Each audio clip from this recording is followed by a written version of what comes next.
नमस्कार दोस्तों।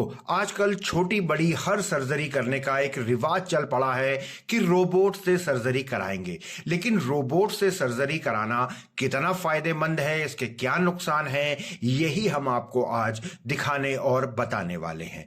दोस्तों, अगर हम दुनिया के लेटेस्ट रोबोट की बात करें जो सर्जरी कर सकता है तो वो है द विंची XI। और अगर उत्तर प्रदेश की बात करें, राजधानी लखनऊ की बात करें, तो कई अस्पतालों में ये रोबोट मौजूद है। फिर भी कहां पर आप सेफ सर्जरी करा सकते हैं, क्या इसके फायदे नुकसान हैं, इसको जानने के लिए हमने रुख किया है मेदांता अस्पताल लखनऊ का, जिन्होंने पिछले 6 महीने में 180 से ज्यादा इसी रोबोट से रोबोटिक सर्जरी की है।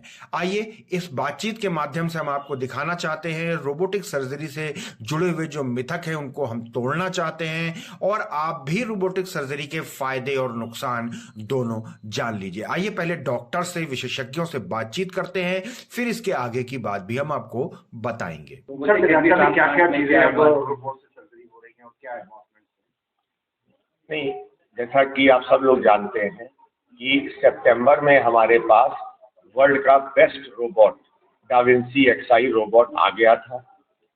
अभी जो हमारे मेन इसमें सर्जरीज हैं, पहले तो गायनिकोलॉजी है, जिसमें गायनिकोलॉजी, ऑन्कोलॉजी, कैंसर सर्जरीज हैं, नॉर्मल बिनाइन सर्जरीज भी हैं। तो गायनिकोलॉजी हमारा बहुत अच्छा काम रोबोट से कर रहा है।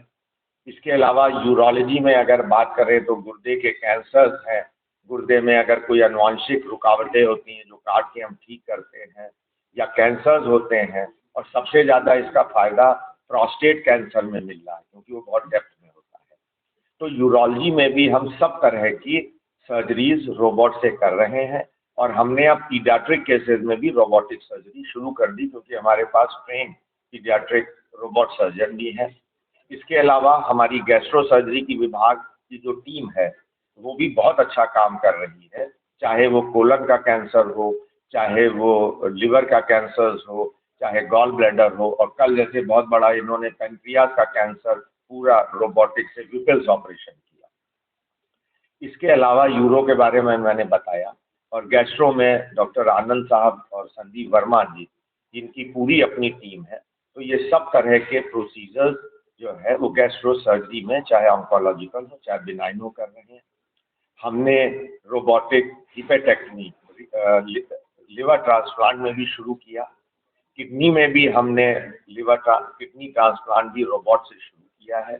आने वाले समय में हमारे और विभाग जैसे एंडोक्राइन एंड ब्रेस्ट सर्जरी है, तो एंडोक्राइन वालों ने भी, थायराइड सर्जरी है, थाइमस की सर्जरी है, एड्रीनल सर्जरी है, वो भी शुरू कर दी है रोबोट से। और आने वाले समय में शायद कार्डियक सर्जरी में भी रोबोट का यूज आएगा, और हेडनेक में भी हम देखेंगे यूज आएगा। तो हमारी पूरी टीम जो है एक्सपर्ट टीम अवेलेबल है, and we are going ahead.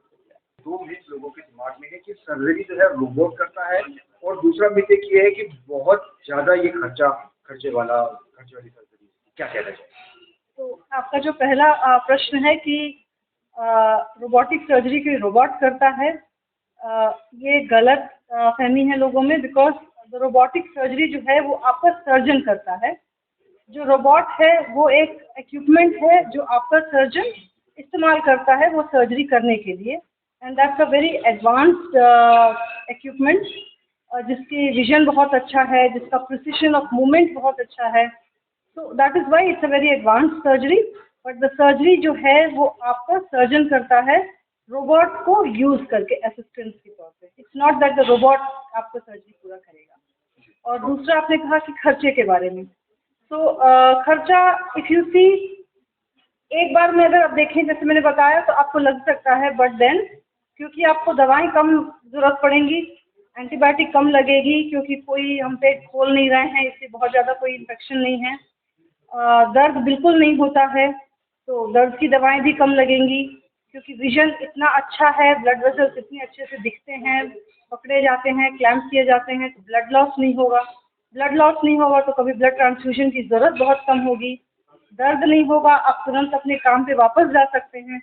तो ओवरऑल अगर आप देखें तो आपका खर्चा कम होगा, और आपके जो वर्किंग डेज हैं उसमें जो इंटरफियरेंस आती है सर्जरी से वो बहुत कम होगी। So the advantages far overweigh the disadvantages.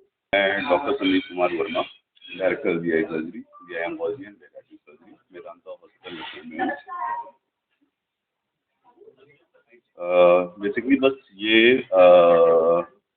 इसका बेसिस यही है कि पब्लिक को अवेयरनेस हो कि ये सब चीज़ें जो पहले आपके पास अवेलेबल नहीं थी या लखनऊ में अवेलेबल नहीं थी, ये सब चीज़ें अब कॉमनली लखनऊ में अवेलेबल हैं, गवर्नमेंट सेंटर के अलावा प्राइवेट सेंटर्स में भी।